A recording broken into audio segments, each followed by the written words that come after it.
Hey guys, DG Thunderer here, and today I'm going to be talking about mirror matches. Lots of players hate mirror matches, and with good reason.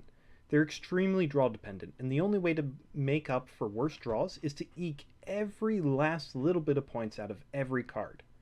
Today, we're going to be looking at a match between Kolemoen and Kacper from the recent Gwent Open number 6, to see if we can't take away some tips from the game about how to play the mirror. Let's look at their decks. There's literally two cards different, and that's the secondary machine that the players are running. Kacper is bringing Siege Towers as a safe 12-point play, while Kolemoen is bringing Trebuchets for a more risky 13-point play, assuming a single crew for both cards. While Kolemoen's card has a greater potential, it's not going to reach that potential as reliably. To start off, I want to touch on how well these players drew, to show that luck did not play a significant role in the outcome. Based on what cards each player ended up getting, both in hand and off Stennis pulls, you can assess if one is favored over the other. Kolemoen had more golds, and better golds, but when Stennis pulled a Blue Stripe Commando instead of any of the 3 Temerian infantry, Kolemoen's favor was completely offset. Aside from cards played, there's also the fact that Kacper had to spend 3 turns thinning before he could use Stennis to pull Vader Makar out of his deck and set up Weather, costing him 6 points. Factoring all these together, Kacper had a 1-point advantage. When you consider Kolemoen's higher deck potential because of his trebuchets, that switches it over to a 1-point advantage for Kolemoen. The point is, the luck in this game is incredibly even. If you're curious about how exactly I calculated who's favored, I'll leave some calculations in a comment below, but since it's kind of tedious, we'll skip it for now. Instead, let's look at the moments that really determine the outcome of this game. In any game of Gwent, there are always going to be small moments where a card cannot reach its full potential.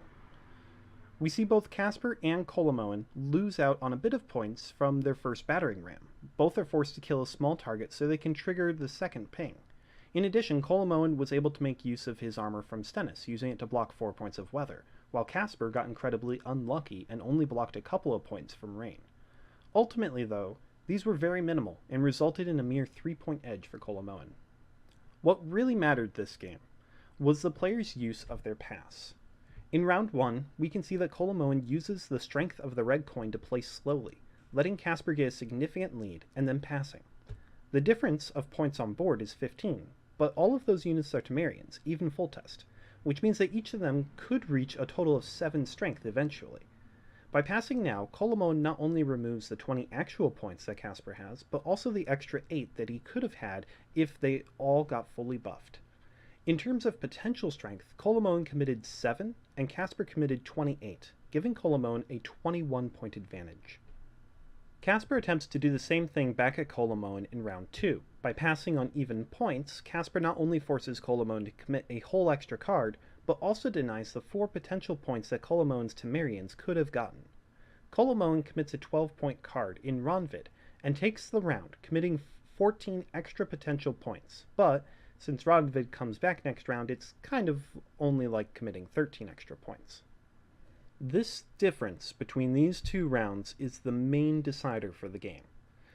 Kolemoen got a 21-point edge in round 1 versus Kacper's 13-point edge in round 2. The difference is 8 points favoring Kolemoen, and in the end, Kolemoen wins by only 12. Most of that difference came from his passing versus Kacper's passing. Good passing is essential for winning mirror matches.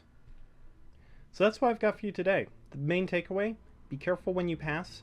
Use your pass at a good time to try to take away as many potential points from your opponent as possible. I hope you enjoyed the video. If you did, please share it, like, and subscribe if you want to see more. Until next time, I'm DG Thunderer. Take care.